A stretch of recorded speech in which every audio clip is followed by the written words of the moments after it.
وانت ربنا سبحانه وتعالى ان شاء الله يكرمك في اخرتك، وهيسترها معاك برضه في دنيتك، لحسن تظن بقى ان احنا يعني الانسان المحترم ده خلاص بقى يعني اتحكم عليه بالاعدام في الدنيا. لا، هو ربنا هيكرمه وهيلطف بيه وهيدافع عنه، لكنه ممكن يتعرض لشويه فتن، ممكن يتعرض لشويه محن، ممكن يلاقي نفسه مش لاقي نفسه بين الناس، لان هو خلاص اخلاقيات، مفيش اخلاقيات منعدمه، مفيش اخلاقيات بالمره الا عند من رحم الله سبحانه وتعالى. احنا عايشين في زمن اللا اخلاقيات، وسامحوني ليست هذه نظره تشاؤميه، انا بقول على واقع انا شايفه، واقع انا شايفه ان مفيش اخلاق، مفيش اخلاق النهارده بالمره، بالمره بين المسلمين النهارده، والله العظيم ما في اخلاق الا من رحم الله سبحانه وتعالى. النهارده يجي واحد يقول لي يا شيخ محمود هو احنا امتى ربنا يرحمنا؟ قلت له مش هيرحمنا الا لما احنا نرحم بعض، لان النبي اللي قال كده صلى الله عليه وسلم قال ارحموا ترحموا، كلام واضح، من لا يرحم لا يرحم، ارحموا من في الارض يرحمكم من في السماء. انت زعلان عشان ضريبه عقاريه مفروضه عليك، انت زعلان عشان مش عارف ايه زعلان، طب ما ترحموا بعض، ما تخليكم اخلاقاتكم كويسه مع بعض. ده لحد النهارده، لحد النهارده الناس بتأذي بعض، كاسة على الآخر، ضرب فوق دماغك، خبط فوق دماغك لو أنت ليك جار، يرمي أعزك الله القمامة قدام بيتك، يأذيك، يعمل لك يروح يدب فيك أسفين، يروح يأذيك هنا، يروح يأذيك هنا، لا يعرف قدرك. طب ما هو مسلمين هم بيأذوا بعضهم إلا من رحم الله سبحانه وتعالى.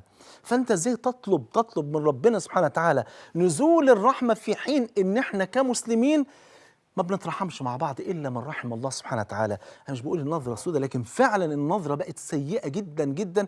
احنا كل ما اروح مكان طب والله العظيم يا جماعه اقسم بالله انا من ضمن الاسباب اللي خلتني قفلت موبايلي خالص، بستقبل عليه رسائل فقط، اللي بيبعت لي رساله بدعي له كده بظهر الغيب ربنا يبارك فيكم ويفرج هم المسلمين جميعا. من كتر المآسي سمعتها ما في مكالمه تجيني الا لما اللي يقول لي اخويا ظلمني، اخويا سرقني، صديقي خني، فلان عمل فيا، فلان ايه الكلام ده، لدرجه الواحد قلبه كان هيمرض. ايه ما فيش حد بيتصل مره يقول اخويا اكرمني، ابن عمي انصفني، فلان الحمد لله قال كلمه الحق ونجدني. كل الاتصالات والرسائل مآسي، كلها مآسي ومقالب وإيذاء وظلم وتعسف. ليه المسلمين بيعملوا في بعض كده؟ عشان كده محتاجين ان احنا نفتكر من خلال رحله الى الدار الاخره، ان احنا نفتكر ان فعلا في اخره، ان في يوم ربنا قال عنه الا يظن اولئك انهم مبعوثون ليوم عظيم يوم يقوم الناس لرب العالمين. ده في يوم هتقف فيه بين ايدين ربنا، ما منكم من احد الا سيكلمه ربه جل وعلا، ليس بينه وبينه ترجمان، ينظر العبد ايمن منه فلا يرى الا ما قدم، ينظر العبد اشأم منه فلا يرى الا ما قدم، ينظر العبد تلقاء وجهه فلا يرى الا النار، فاتقوا النار ولو بشق تمره، ولو بشق تمره. ان انت النهارده محتاج ان انت فعلا تتقي ربنا، محتاج ان انت تتقي نار الاخره. ناركم هذه التي توقدون عليها هي جزء من 70 جزء، وفي روايه احمد من 100 جزء من نار الاخره. خد بالك، قالوا يا رسول الله وان كانت نار الدنيا لكافيه، قال اجل ولكنها فضلت عليها ب69 جزءا كلها مثل حرها. اذا الانسان النهارده لازم يفوق ولازم يفهم، وانا معلش انا بتكلم الكلام ده بكل صراحه وبكل وضوح، عشان ده اخر لقاء بيني وبينكم، بقول لكم يا جماعه الخير اللي بحبكم في الله والله وخايف عليكم، عايزين نتقي ربنا في بعض. كفايه ظلم البعض، كفايه يا جماعه، كفايه غدر ببعض، كفايه ان احنا نأذي بعض اكتر من كده، لان فعلا الصوره هتبقى صعبه. وبعدين في النهايه انت ما انتش واخد حاجه من الدنيا، واسال اي انسان في الدنيا بنى وشيد وجمع وعمل، في النهايه وان الى ربك المنتهى.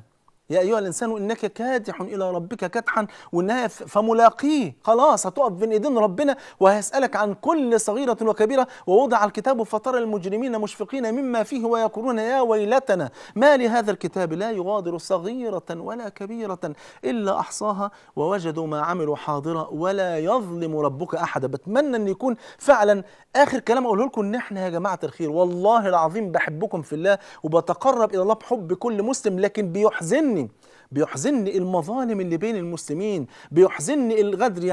يعني اذكر ان اخت مره اشتكت لي ان هي اتجوزت شاب، هذا الشاب طلع عياذا بالله انسان مش كويس بالمره، والمصيبه ان هو رجل عليه سمت اهل السنه هذا الشاب لحد النهارده معلق الاخت الفاضله دي بقاله سنه بامر من امه دي ست لابسه حجاب، وست يعني بتروح دروس في مساجد وبتحفظ قرآن وبتحضر حلقات، وتقول له سيبها متعلقة، اوعى تطلقها، خليها كده مرمية.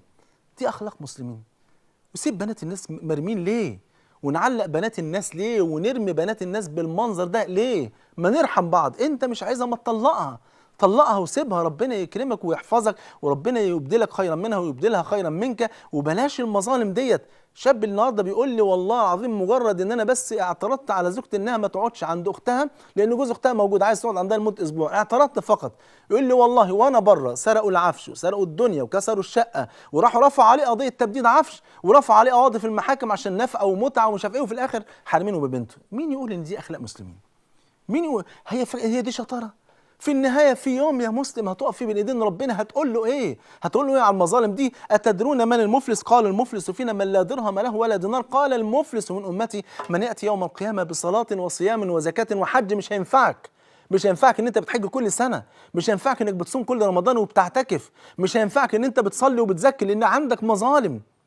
ولكن هذا الإنسان يأتي وقد شتم هذا وضرب هذا وأكل مال هذا وسفك دم هذا، فيعطى هذا من حسناته وهذا من حسناته، فإن فنيت حسناته أخذ من سيئاتهم فطرحت عليه ثم طرح في النار. أنا عايز أقول